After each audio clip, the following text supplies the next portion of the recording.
రానున్న గ్రేటర్ హైదరాబాద్ ఎన్నికలలో బీజేపీని ఓడించేందుకు అశాస్త్రీయ పద్ధతిలో కాంగ్రెస్ ప్రభుత్వం డివిజన్ల విభజన చేసినప్పటికీ మేయర్ పీఠం బీజేపీకి దక్కుతుందని బీజేపీ ఓబీసీ మోర్చా అధికార ప్రతినిధి మీడియా ఇన్ఛార్జ్ బీబీఆర్ వేణు పేర్కొన్నారు. మంగళవారం ఆర్కేపురం డివిజన్లో జరిగిన కార్యక్రమంలో ఆయన మాట్లాడుతూ గత జీహెచ్ఎంసీ ఎన్నికలలో 48 మంది కార్పొరేటర్ అభ్యర్థులు ఘన విజయం సాధించారని, అయితే ఈ ఎన్నికలలో పూర్తిస్థాయి మెజార్టీని బీజేపీ కైవసం చేసుకుని కాషాయ జెండా భాగ్యనగరంపై ఎగరవేస్తామని అన్నారు. ఈ విషయాన్ని కాంగ్రెస్ ప్రభుత్వం గుర్తుంచుకోవాలన్నారు.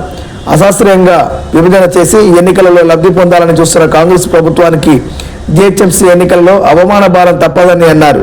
గత అసెంబ్లీ ఎన్నికలలో కామారెడ్డి బీసీ డిక్లరేషన్ 42% ఇస్తామన్న హామీ ఎందుకు నెరవేర్చలేదని ప్రశ్నించారు.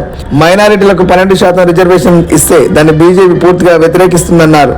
రానున్న జీహెచ్ఎంసీ ఎన్నికలలో పార్టీ అవకాశం కల్పిస్తే తప్పనిసరిగా పోటీ చేసి బీజేపీ జెండా ఎగరవేస్తామని అన్నారు. త్వరలోనే స్థానికంగా బీజేపీ పార్టీ కార్యాలయాన్ని కూడా ప్రారంభిస్తామని తెలియజేశారు. ఈ యొక్క ప్రెస్ మీట్ ముఖ్య ఉద్దేశం రానున్న జీహెచ్ఎంసీ ఎన్నికల్లో మా ఉమ్మడి ఆర్కేపురం 2 డివిజన్లో విడిపోయింది. ఎక్కడ అవకాశం వచ్చినా నేను పోటీ చేయడానికి సిద్ధంగా ఉన్నాను. రానున్న 4-5 రోజులలో డివిజన్లో పార్టీ కార్యాలయం కూడా ఓపెన్ చేయబోతున్నాను. మా అధిష్టానం సూచనల మేరకు నేను పార్టీ కార్యాలయం ఓపెన్ చేయబోతున్నాను. ఈ 150 డివిజన్లు ఉన్న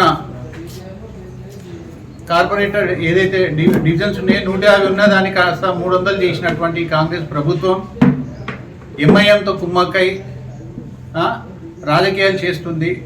ఈరోజు ఈ సందర్భంగా నేను ఒకటే తెలియజేస్తున్నా, 300 కాదు, 400 కాదు, 600 చేసుకున్నా సరే ఖచ్చితంగా అన్ని స్థానాల్లో బీజేపీ పోటీ చేస్తుంది, బీజేపీ గెలుస్తుంది. రానున్న రోజుల్లో రాష్ట్రంలో బీజేపీ జెండా ఎగరేస్తాం.